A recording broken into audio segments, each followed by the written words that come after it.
Alright guys, good morning. Hope you're doing okay.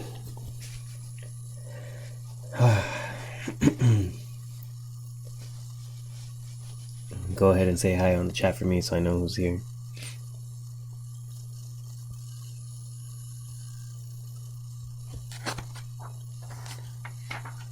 What's up, Dave?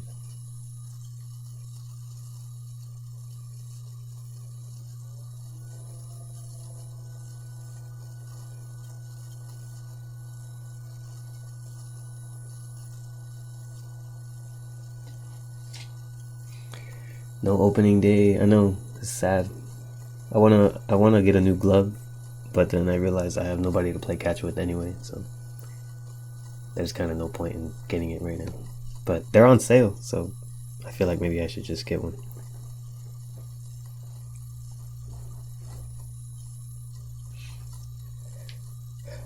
Hey Angel,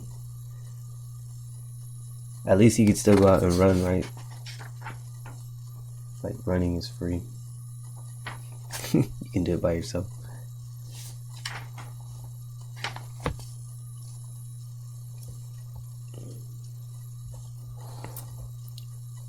So I went back to the school yesterday because I had to pick up my plant.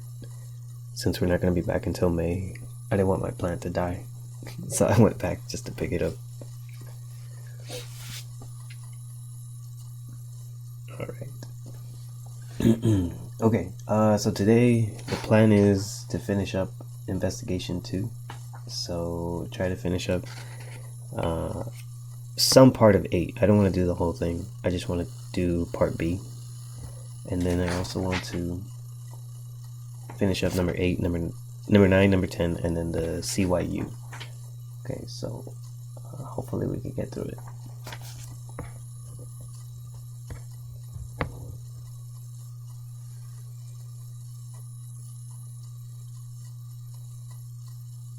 Alright, let's get started then. Okay, so for number 8, it's asking us here that suppose you invest $8, right? So here it's telling us that you have an initial investment and it has an annual percentage R, and then it's compounded n times per year. It says explain why the value of an investment after 1 year can be represented by A times 1 plus the APY, or by A times your kind of like regular compounding formula. Okay, so this one is pretty simple to see, this one especially, right? Because imagine that this is no different from the final value formula, which is F is equal to A times 1 plus R over N to the N times T, right? And if it's saying after 1 year, right, then T is 1. So then it's basically like we don't even need the T, right? So you can see how they generated that formula from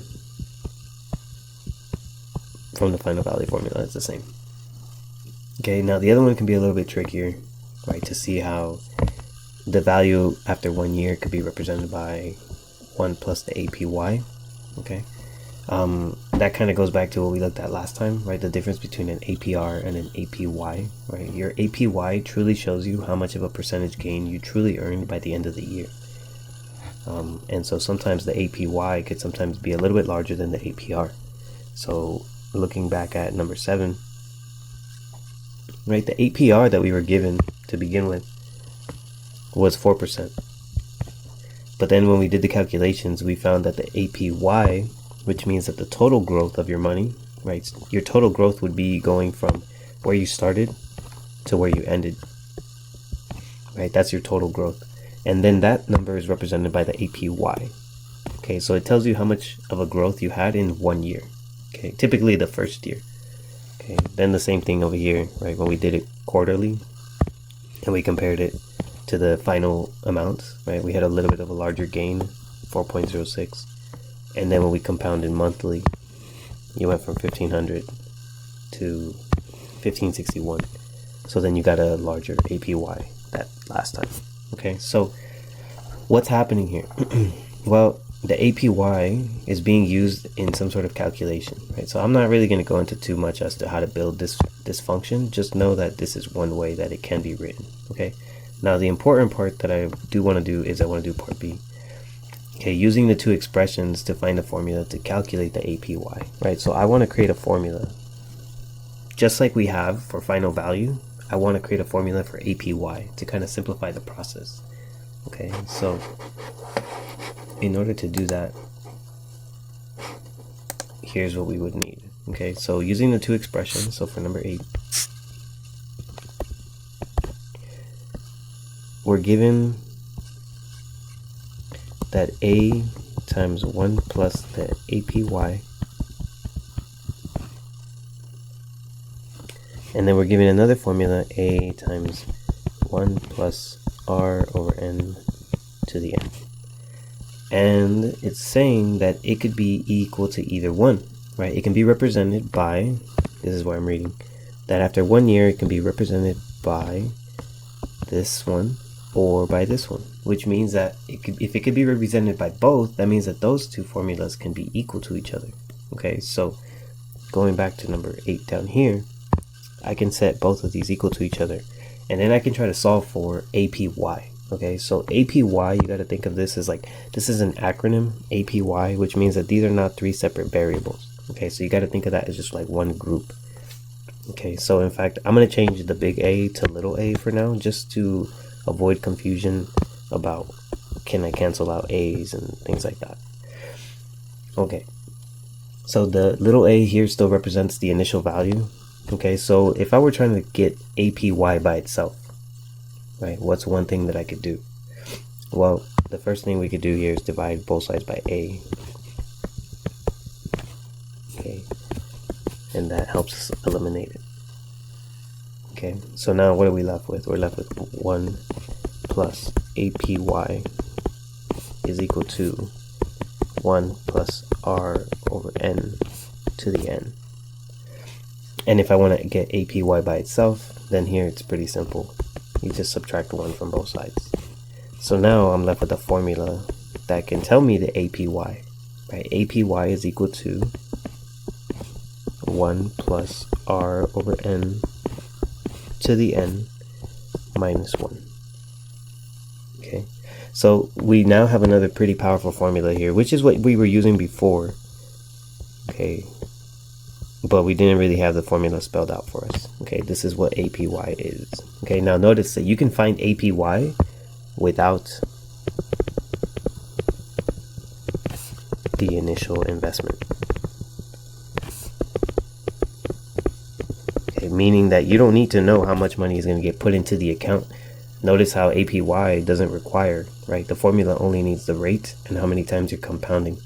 Okay, you don't need to know how much is going into the account to be able to determine what your annual yield is going to be. Okay, so it's actually pretty powerful because you don't, it's one less piece of information that you need. Okay, all right, so now you have 2 working formulas, 2 big ones. You have APY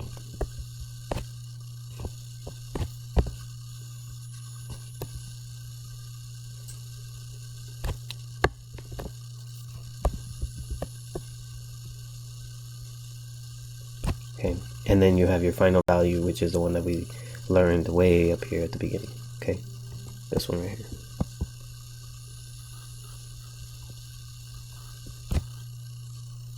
All right, any questions on that part so far?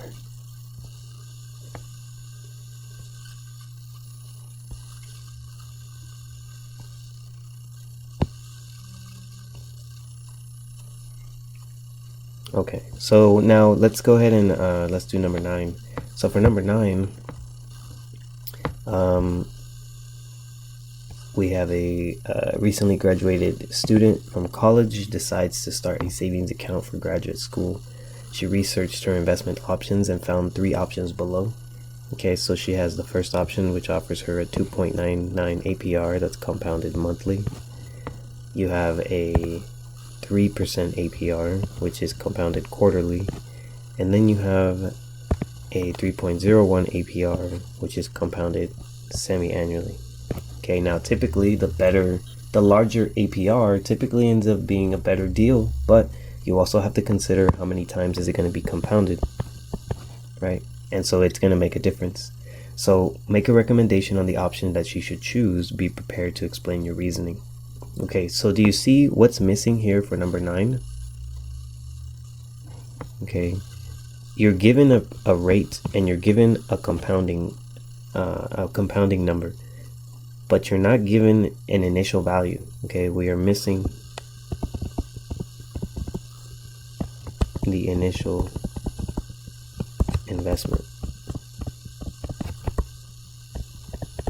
Okay, which means that you can't use the final value formula, because if you did and you try to find out what would be the better deal, right? Let's say that for number 9 you started trying to use F equals A times 1 plus R over N to the N, then you could plug in mostly everything, but you're not going to be able to plug in anything for A because you're not given any information, right? So then you can't make a determination by telling her like, yeah, well, this one is a better deal because then you end up with this amount of money, right? So in this case, money is not going to be something that we can use.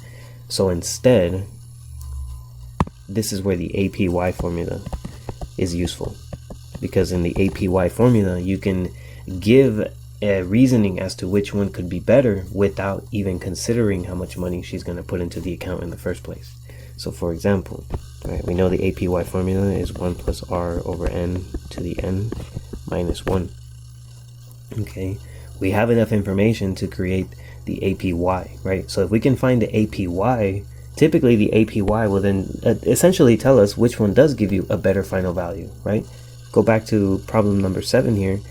Take a look at the APY 4.07.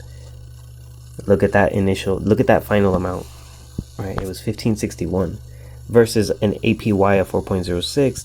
The final value was only 1560, right? So the larger the APY, the better. It means you're going to yield more money later on at the end of the year, even if you don't know exactly how much. Okay, so here's what we want to do. Let's find the APY for each one of the options. Okay, so for option 1,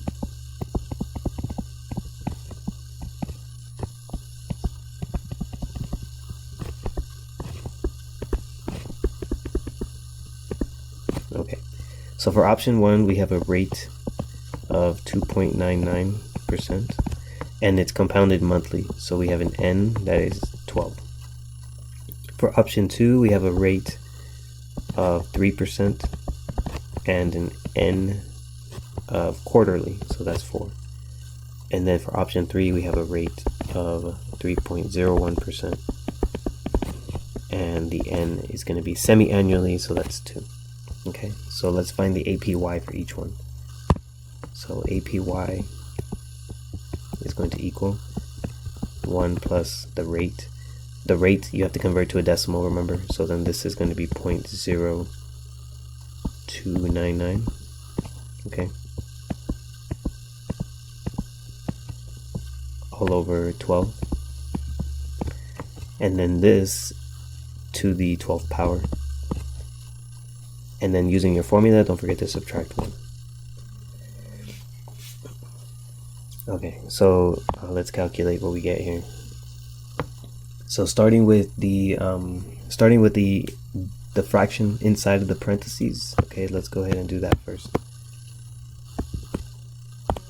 So we have 0.0299, divide this by 12. Okay, don't touch that number, just keep it, right? If you're using a calculator, you keep that value, then you add 1 to it. Wait a second. Hold on. 0.00299 divided by 12. Okay. Add 1. Take it to the 12th power. And then subtract 1. Okay, so we end up here with 0.0303. Okay, and then obviously because that's not in a percentage format, it's only a decimal, then we push the decimal 2 spaces, so then you're going to get an APY of 3.03%.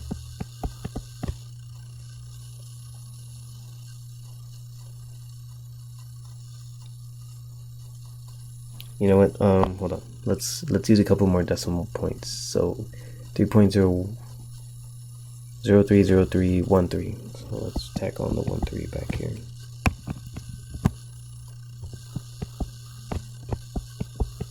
Okay, just because these are going to be pretty close to each other, so I want to make sure that we can see the difference between them.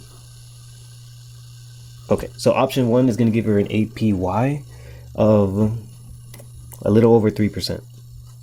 Okay. Now, what might have contributed to that, right? Even though the interest rate was only 2.99, but she ended up with an APY of 3.0313. That has to do with the factor of the compounding, right? The more often you compound something, you tend to be getting a little bit more of a return, okay? So that's what allows that rate to kind of jump up to give you an annual yield of something slightly higher. Okay. All right. So now let's go with option 2 here. APY is going to be 1 plus the rate. This is just 3%, so that's just 0.03.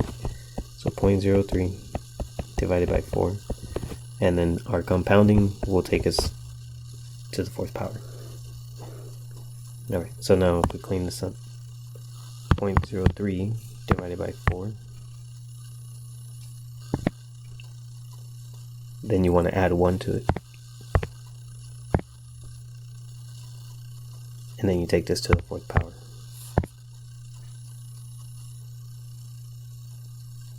Okay, then don't forget to subtract 1 from all of this.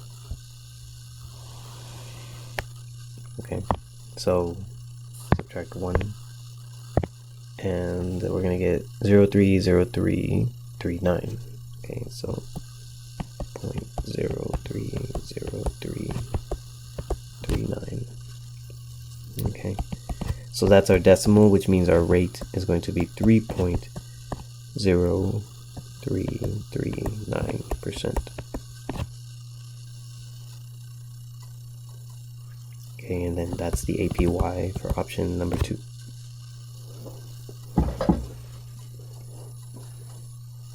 Okay, so this one had a slightly larger interest rate to begin with than option 2.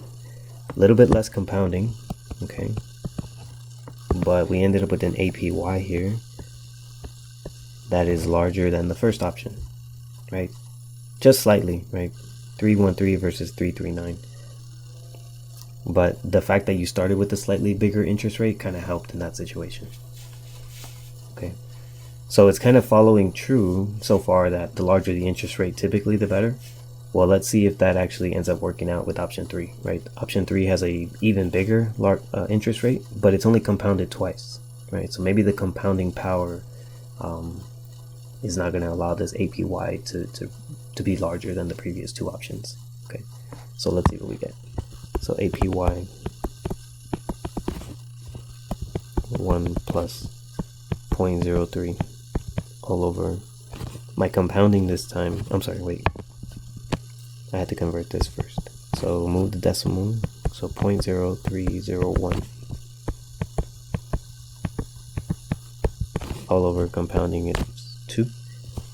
So then now we go to the 2nd power.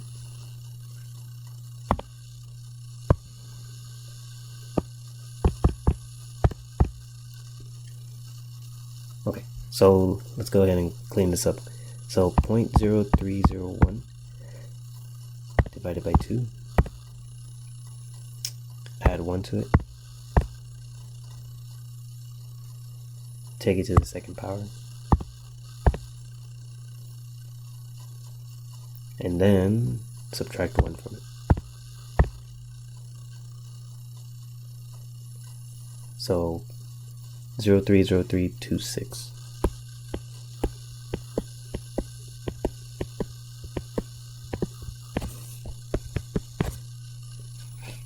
Okay, so then as a rate percentage, it's going to be 3.0326.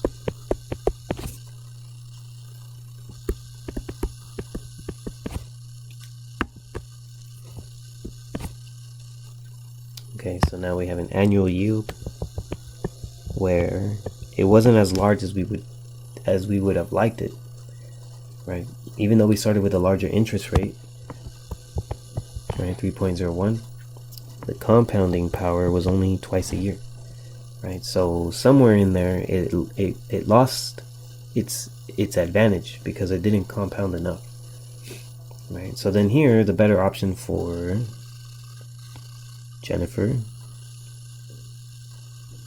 would be option 2. Okay, so this would be the best.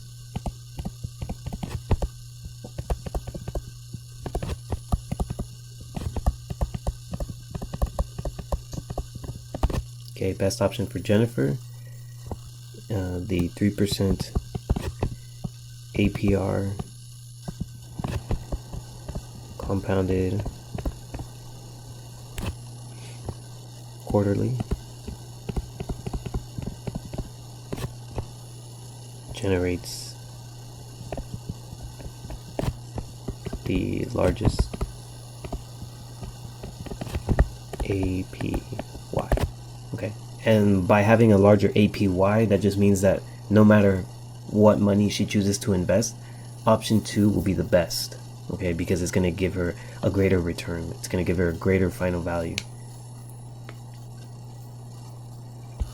Okay, so a larger APY means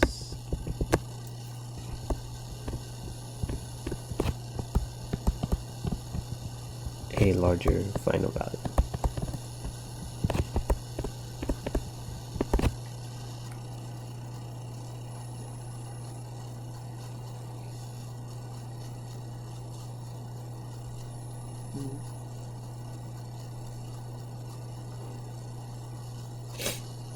Okay, how are we doing so far?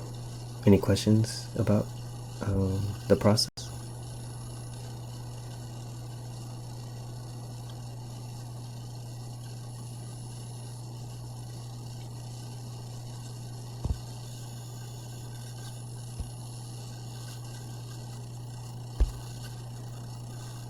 All right. Okay, so now let's move to number 10.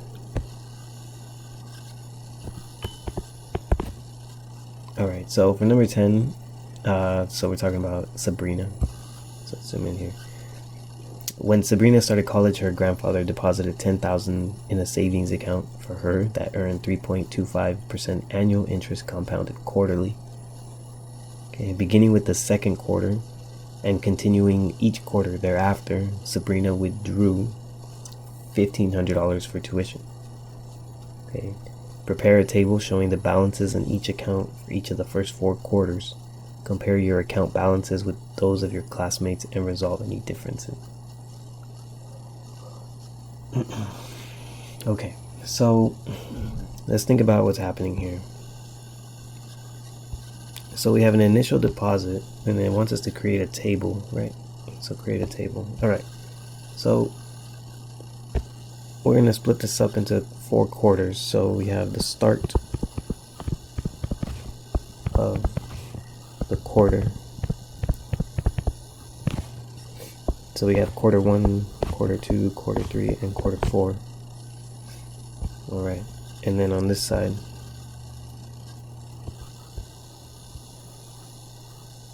we can show the account balance, right? How much is in the account at the beginning of each quarter.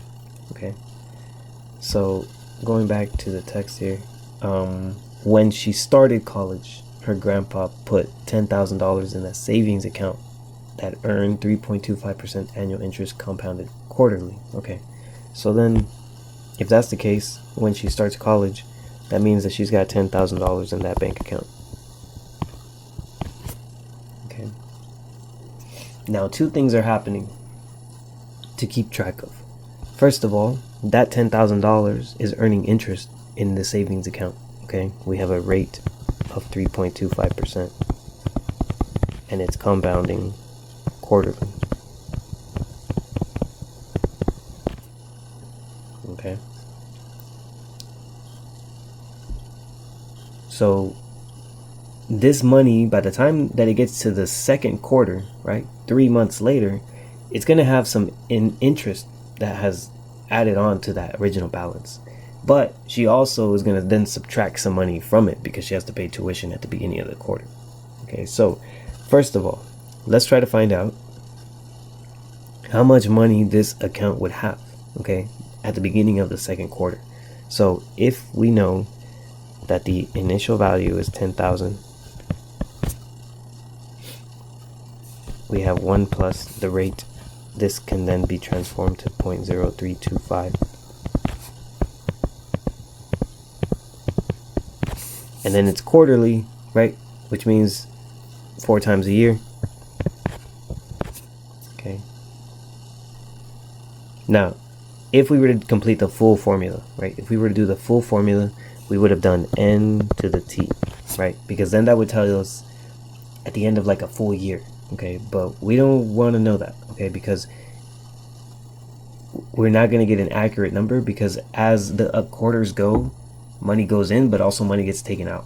Okay, so really what I'm interested in is how much is it going to gain in just one quarter, right? In just one quarter. So by putting in 4, if I would have done 4 here, then this would have told me that it would have compounded 4 times.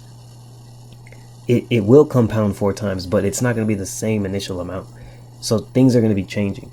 So we're going to leave it just like this, okay? Because that's going to tell me what the interest was just for that first quarter. Okay, so then we'll make adjustments from there. So here, 10,000 times 1 plus, and then let's figure out what this is going to be. 0.0325 divided by 4. Okay, so we get 0.008125, I believe. Okay, so now that's going to be 10,000 times 1.008125. Okay, that's going to tell us how much money is earned between quarter 1 and quarter 2. Okay, so the money that's earned, we can add 1 to this and multiply times 10,000. Okay, so it earned about $81.25, right? So her final balance at the beginning of the next quarter is going to be 10,081 with 25 cents. So we get here would be 10,081 25 cents. Okay, but right, so the account has earned $81.25, but she's gonna then subtract money out of it because it says that she's also withdrawing each quarter after, right? After that first quarter, she's going to be withdrawing $1,500 for tuition. Okay, so this is the second activity that's happening within that account. So we have to subtract $1,500 from here to then be able to determine our balance. Okay, so $10,081 with 25 cents, but then we also subtract $1,500. Okay. So then our balance, right, after she's paid tuition, right, at the beginning of the second quarter, we can say for sure this is how much money really is in the account. So it'd be $85.81 with 25 cents. Okay. Now what? How do we then find out how much money the account is going to earn and how much we're going to have at the beginning of quarter 3? Okay, well now, right, we still know what the rate and the compounding effect is. The only thing that changes now is the actual initial, right? So it kind of resets. It resets because you no longer have 10,000 in the account. The account will only keep growing at 3.25% of whatever is in there. Okay, so currently what we have in there is 85.8125 cents. So now we kind of go through the process one more time, but instead of using 10,000 as an initial, we use 85.81. Okay, so now we can go ahead and say, okay, I want to know how much I'm going to have at the beginning of quarter 3, right? Because I'm earning some interest, so I have to start with 85.8125 cents. Okay, if I multiply this times 1 plus my rate of 0.0325, but that interest has been cut into 4s because it's going to happen at 4 different parts of the year, right? This is going to help me find out what the true interest rate is just for that 1 quarter. Okay, so now notice how whatever's inside of the parentheses is the same as what we had above it. Okay, that didn't change. So then we should end up with this, still with the same calculation, 85.8125 times what we should get in this parentheses. It should be the same here. Okay, so we're still multiplying by that 1.008125. Okay, this will then give us a value of how much money is now in the account after another quarter has passed. Okay, so okay, I have that number. Oops. 85.8125 cents times 1.008125.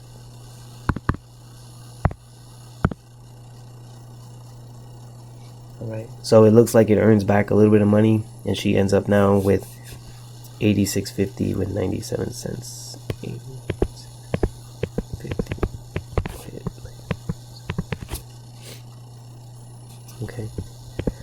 Okay, so now we have a starting point, right, for quarter 3. This is how much money the account has now because some interest has earned, right? But then at the beginning of the quarter, she has to subtract money one more time, right? She has to then withdraw for her tuition. Okay, so now we take this value, subtract 1,500 from it, and we're down to 71.50 with 97 cents. Okay, so 71.50. Okay. So do you see how after every quarter, right, it still earns money, right, because it's in the savings account, but it's only earning money based on whatever was left in there, right? So now, right, if we want to know how much money she's going to have at the beginning of quarter 4, well, now we do the same calculation, okay, but the initial is what changes, right? So now instead we're going to have to calculate how much interest does she earn with an initial value of 71.50, okay, times, okay, again, that interest that she's earning isn't going to change, okay, so then this still stays as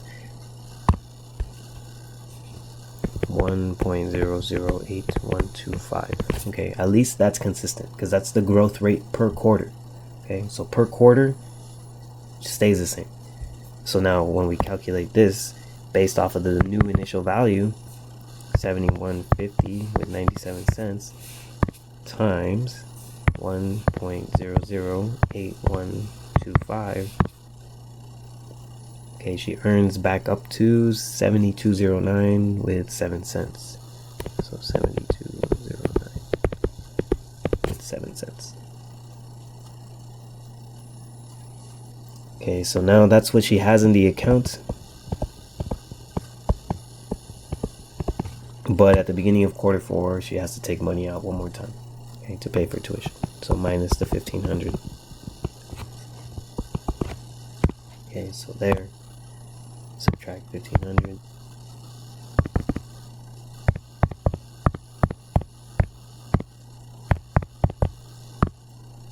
Okay, so she'll end up with 57.09 with 7 cents. Okay.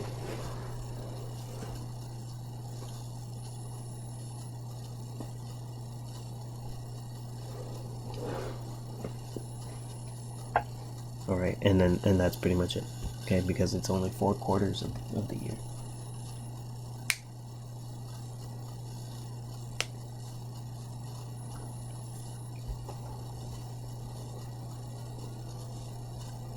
All right. Are there any questions there? How are we doing? Does it make sense?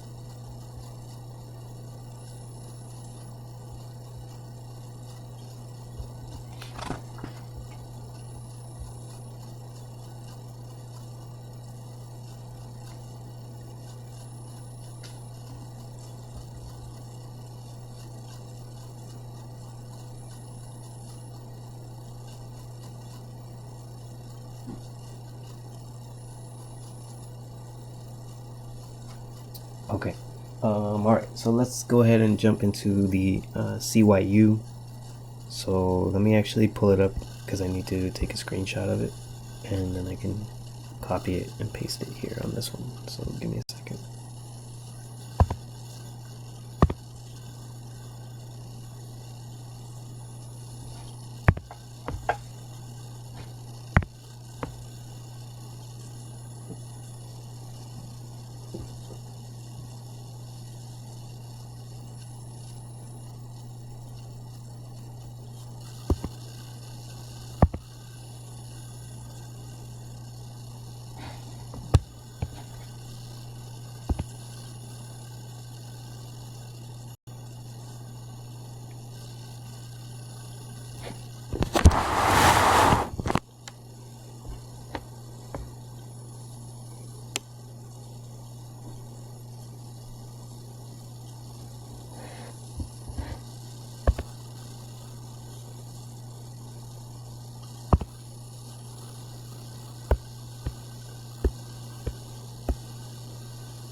Okay.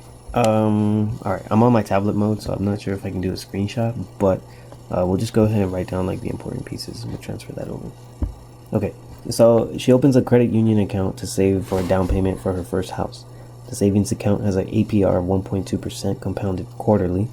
Okay. And in addition to that, she plans to make initial and quarterly deposits of $450 for 5 years. Okay. So let's go down here.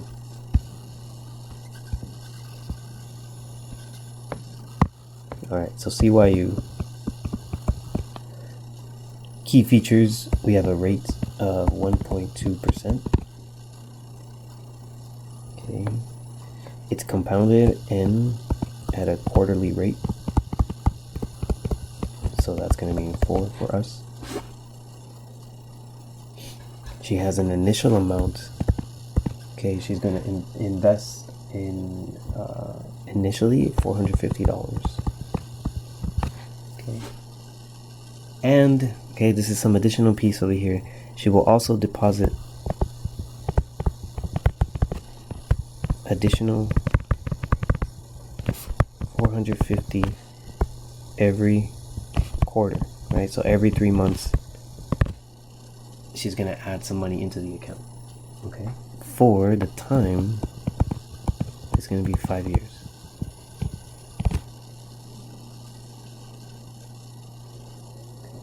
How much will Chantel have in her account at the end of year 1? So we want to know for the first part, for part A, is how much in her account after we have year 1, year 2, and year 5.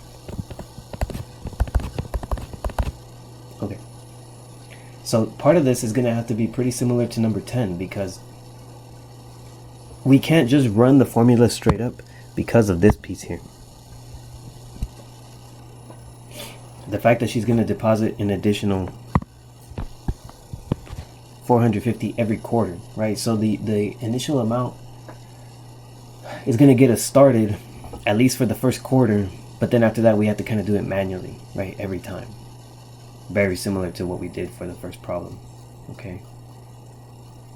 Or I'm sorry, number 10. So let's see what we get. Okay, so we know that this is going to be going on for 5 years, right? We're going to have to do little progress checks after each year, year 1, year 2, and year 5. So let's see what we get. Okay, so we know that an initial amount is going to be 450. 1 plus. The rate is 1.2, so convert that to 0.012. And it's going to be compounded quarterly. Okay. Now, similarly, we cannot put 4 times 5 here, because after every quarter, we then have to add an additional $450 into the account and then run how much more interest she's going to earn, because now more money is in there. Okay. If we were to just go ahead and plug in the 4 and the 5, this would give us how much money she would have if she invested $450, but then never deposited any more money into the account.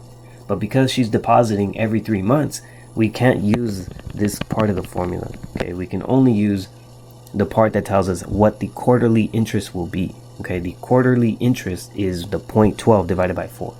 Okay, so we got to find out what that is. So 0.012 divided by 4. That's a quarterly interest of 0.003. Okay, so 1 plus 0.003. So 450 times 1.003 is the interest that she's going to be earning.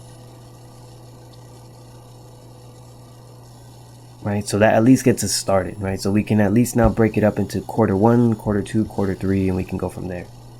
So at the very beginning, right, let's call this 0 quarters.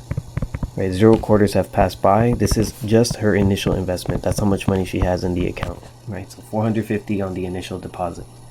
Okay, after 1 quarter, okay,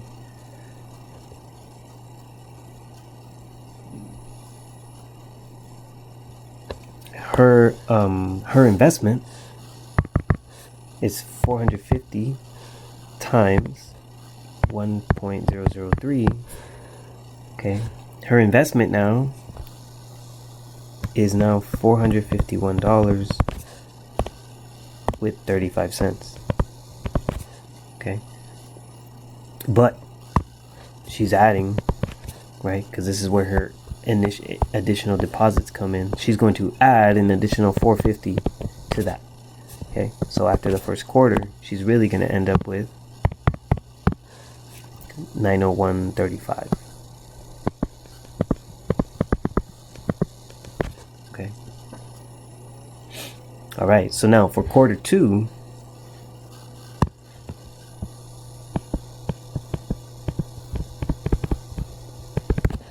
okay, just like in number 10, this is my new account balance, right?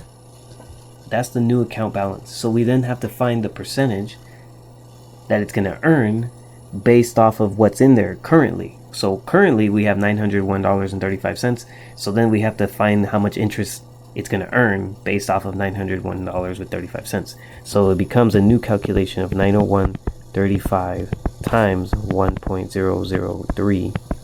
Okay, and then on top of that, she's still going to add $450. Okay, so there's a carryover, right? This number then shows up now as the initial. Okay, so let's go ahead and find that.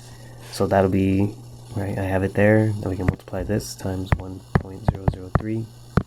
Okay, so then now that generates for her 904 with 05. Okay.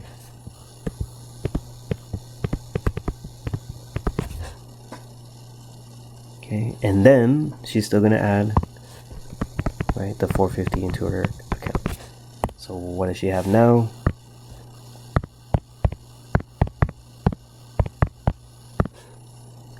$13.54 with 5 cents.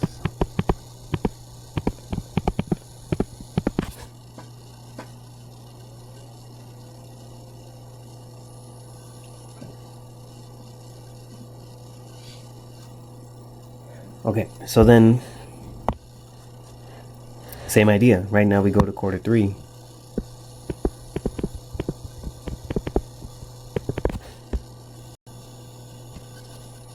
This is what's in her account now, the 1,354. So then we have to find out how much that new account balance is going to generate, how much interest is going to generate. Okay, so now that's 1354.05. It's still going to be earning at the same quarterly rate of 0.003. So we multiply times 1.003, and then we're going to add her contribution of $450. Okay, so now 1354.05 times 1.003. Okay, now that's up to 1358 with 11 cents. Okay, so 1358 with 11 cents. Or actually, do we round it? No. Okay, and then plus the 450. So where does she end up? At 1808 with 11 cents.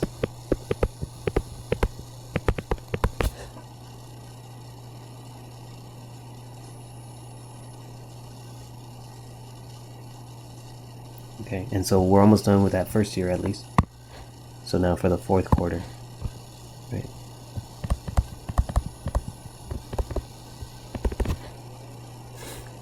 The next one would be taking the 1808 with 11 cents. Right, that's the new account balance. So 1808 with 11 cents. It's still growing at that quarterly rate of 0.003. And then she's still going to make an additional contribution after that. Okay, so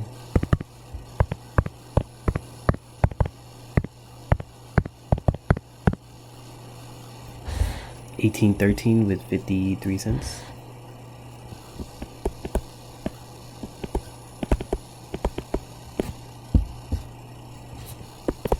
Plus 450.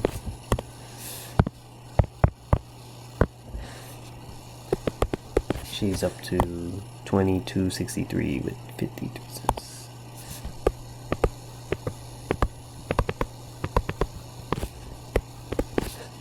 Okay, so after 1 year, 22.63 with 53 cents.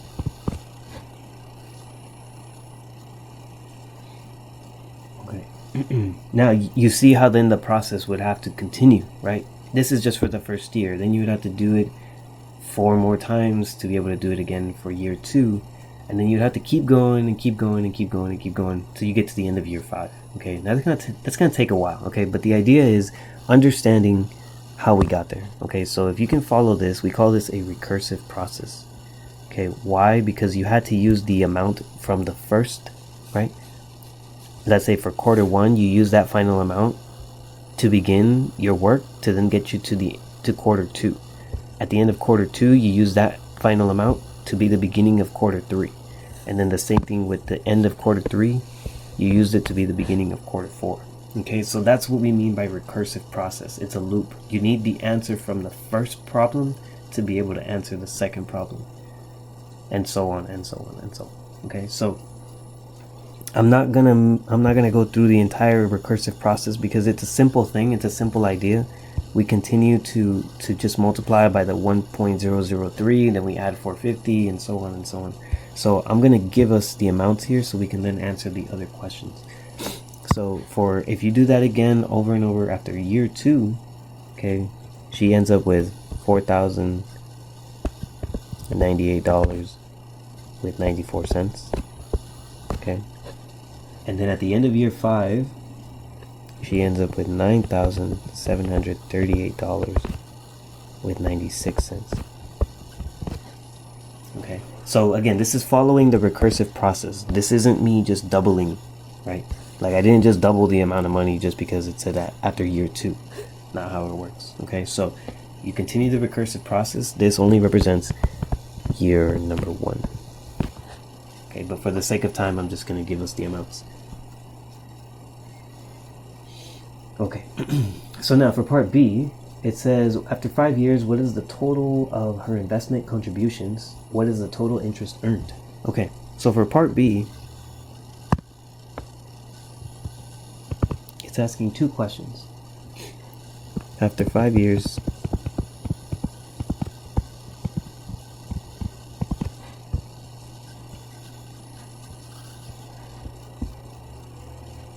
what is her total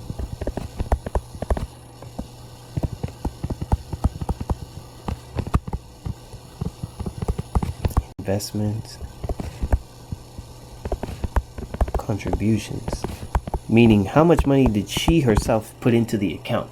Not how much money the interest earned for her, right? The interest that was earning, that she had nothing to do with that. That was the bank and the way that it was compounding, that it helped her earn some interest. But in terms of her total contributions, well,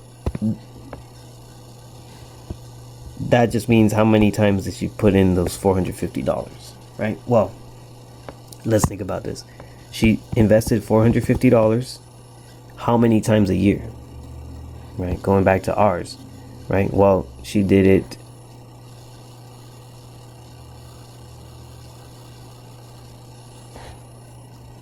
give me a second.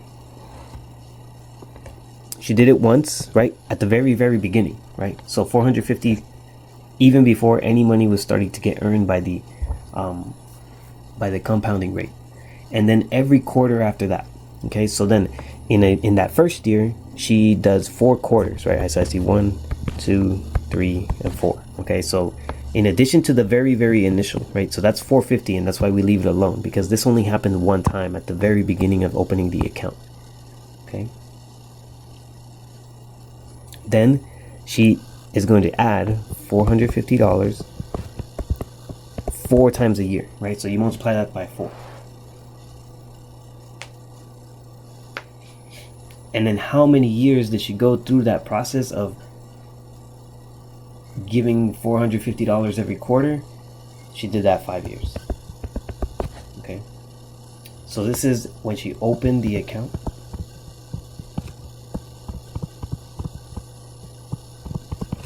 She invested $450, and then after that, she did it for 5 years, 4 times each year. Okay, and that's where this calculation comes from here. Okay, so they're 2 separate ones. All right, but in total, we can see how much money that she herself put into the account. Okay, so in this case, this would just be 450 times 20 plus 450. Okay, well, in this case, 450 times 20, that's 900. That would be 9,000. Okay, plus another 450. So she herself put $9,450 into the account.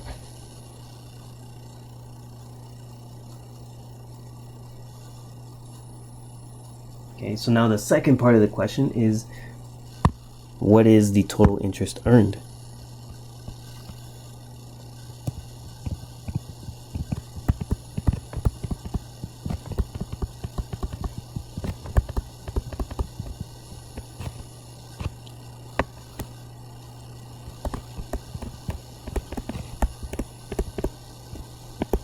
Right, how much interest does she actually earn if she herself was putting in most of the money? If you think about it, right? Think about where she ends up after year 5. She ends up with $9,738.96. But most of the money that was in there was her own contributions, right? Because she was so consistent about every quarter investing $450 into the account. So what is the total interest earned? Well, in order to find that, we simply just subtract, right, the 2 totals, because this is how much she ended up with in the account. Okay, this includes her contributions and the interest that was earned naturally for the course of time that it was in the account. But because she put in so much of the money herself, the $9,450, the remaining difference is going to tell us how much interest she actually earned. Okay, so then in that case, if you subtract, we get 97.38, 96 minus 94.50. Okay, the interest that she earned was really only $288.96. Okay, so although having it in the bank account helped her gain some interest, it wasn't that much, right? She was putting in most of the heavy work to get that money to be saved.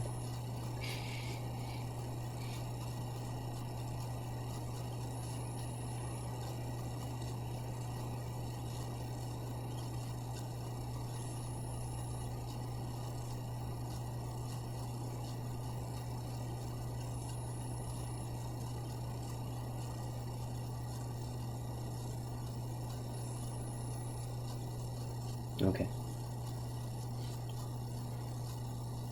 All right. So now part C.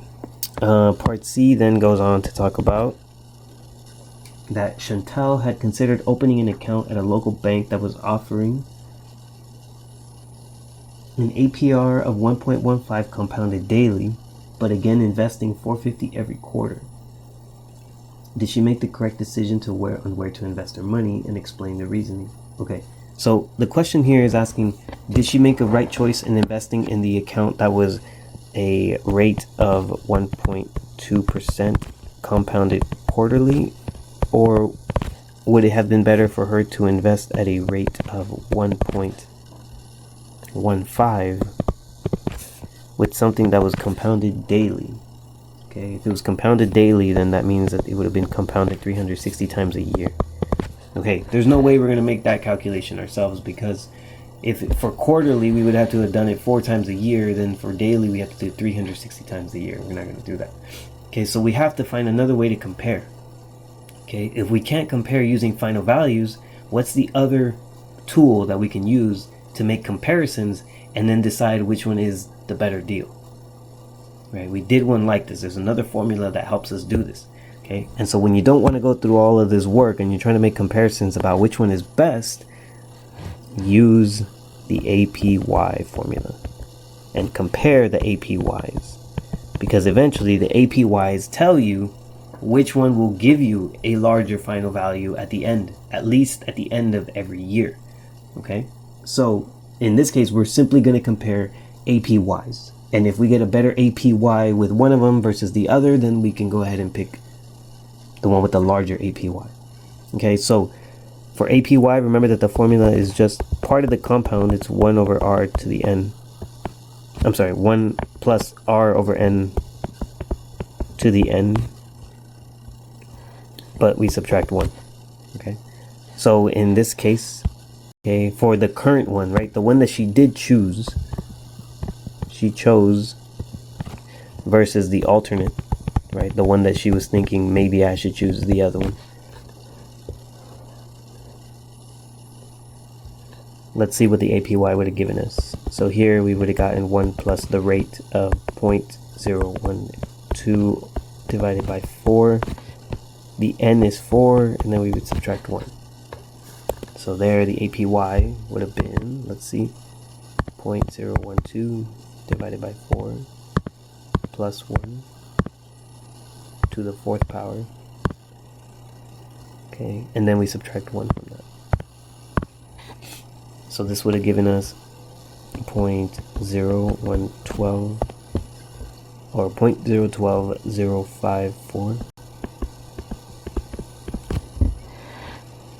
Okay, so as a percentage, then this becomes 1.2054%. Okay, so that's the annual percentage yield for the one that she did choose.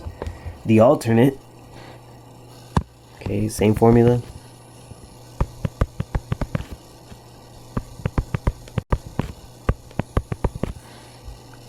Now we plug in a different value. So we have 1 plus the rate, in this case would have been 0.0115 divided by 360. to the 360th power, and then we subtract 1. Okay, so let's see what happens on this side. 0.0115 divided by 360. Okay, add 1 to that. Take it to the 360th power, and then subtract 1. Okay, so we arrive at 0.011566.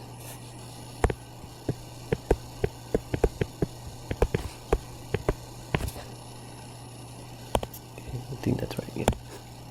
Okay, so then now as a rate, as a percentage, this means 1.1566. Which one is the larger APY? The larger APY is the one that she had chosen to begin with, right? She's at 1.2054 versus 1.1566. Okay, this one is larger than the alternate. Okay, so she made the better choice. Okay, because she has a larger, again, this is the larger annual percentage yield. So in either case, she's still going to be, right, investing 450 every quarter, but which one is going to give her a larger percentage yield? Which one's going to create more interest for her own benefit, right, for her own balance? It's the one with the larger percentage rate. Even though it's not compounded as much, right, the larger percentage rate is making up the difference, right? It's making up the hard work that the other one is not, even though the other one is compounding on a daily basis. Okay, larger APY results in a larger final value.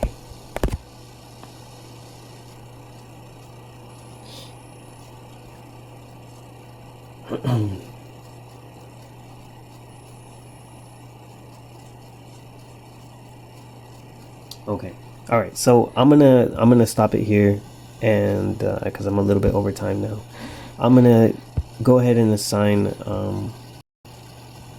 part D in the CYU and part E, okay, to do on your own. Okay, I want you to try those two, and then we'll look over them next week when we keep going. Okay, so the other two, they talk a little bit about like down payments, a 10% down payment, right? So how much would she have to save? How long would she have to save if she wants to earn this? You know, she wants to save for the down payment of a house. And then the other one talks about like a CD account. How much would she have if she combines 2 separate accounts? Okay, so they're pretty simple, pretty doable, I think. Okay, so I'm gonna go ahead and log off. If there's any other questions, let me know. Send me a message if you have questions about the CYU. Really try to do them on your own. I know it's kind of hard to kind of motivate yourself to do anything right now because it's like nothing's being turned in, right? Nothing's being checked. Okay, but for the sake of making sure that you kind of understand this, go ahead and try them. Okay. All right, guys. Well, that's it for today, and that's it for the week. So I'll see you next week. All right. Have a good one.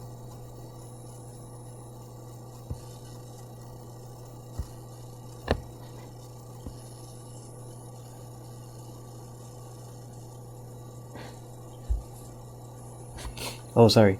The page. All